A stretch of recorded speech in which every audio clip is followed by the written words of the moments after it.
Hello મિત્રો, આપ સર્વેનું મારી ચેનલમાં હાર્દિક સ્વાગત કરવાની સાથે હું ખુશી અનુભવું છું. આપણા માનવ મનમાં અગાધ શક્તિઓ છે તેવું આપણે સૌ જાણીએ પણ છીએ, પરંતુ મનની શક્તિઓને કેમ વાપરવી અથવા તેનો આપણે ઉપયોગ કઈ રીતે કરી શકીએ તેની જાણકારી દરેક વ્યક્તિ પાસે નથી હોતી. અને આ જ કારણથી માનવ મનની ઘણી શક્તિઓ વણવપરાયેલી પડી રહે છે.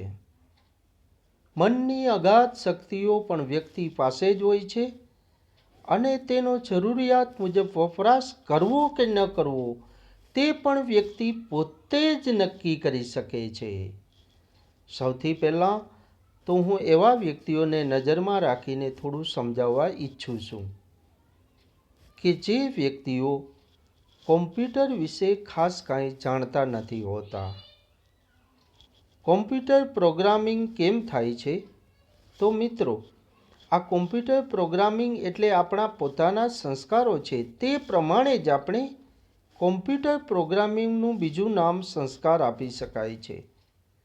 સારું પ્રોગ્રામિંગ થયેલ હોય તેને આપણે સારા સંસ્કારો મળેલ છે તેમ કહી શકીએ છીએ, અને ખરાબ પ્રોગ્રામિંગ થયેલ હોય તેને ખરાબ સંસ્કારો મળેલ છે તેમ આપણે કહી શકાય. આ સંસ્કારરૂપી બીજ વ્યક્તિના જન્મથી શરૂ કરીએ તો વર્ષો પહેલાં થયેલ સર્વેક્ષણ અનુસાર તે વ્યક્તિની ઉંમર 18 વર્ષની થાય ત્યાં સુધીમાં ઘણા નકારાત્મક સૂચનો તથા ઘણા હકારાત્મક સૂચનો મેળવે છે.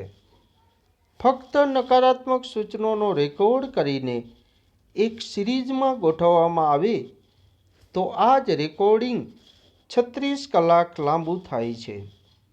આ સર્વેક્ષણ અમેરિકા જેવા દેશમાં થયેલું છે. કદાચ આપણા ભારત દેશમાં આ જ પ્રકારનું સર્વેક્ષણ કરવામાં આવે તો નકારાત્મક સૂચનોનો રેકોર્ડ 36 કલાકથી પણ વધુ થઈ શકે તેવો મારો અંદાજ છે.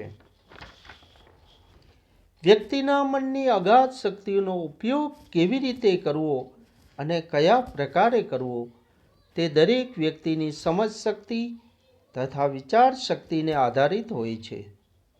હંમેશા કોઈ વ્યક્તિની વિચારસરણી હકારાત્મક રહેતી હોય તો તે વ્યક્તિ પોતાના જીવનના ખૂબ જ ઓછા સમયમાં સફળતાની ટોચ સુધી પહોંચવામાં સાર્થક રહે છે. અસ્તુ, તો આ પ્રમાણે દરેક વ્યક્તિ પોતાની મનની શક્તિનો ઉપયોગ કરી અને શ્રેષ્ઠતા, સફળતા પ્રાપ્ત કરી શકે છે.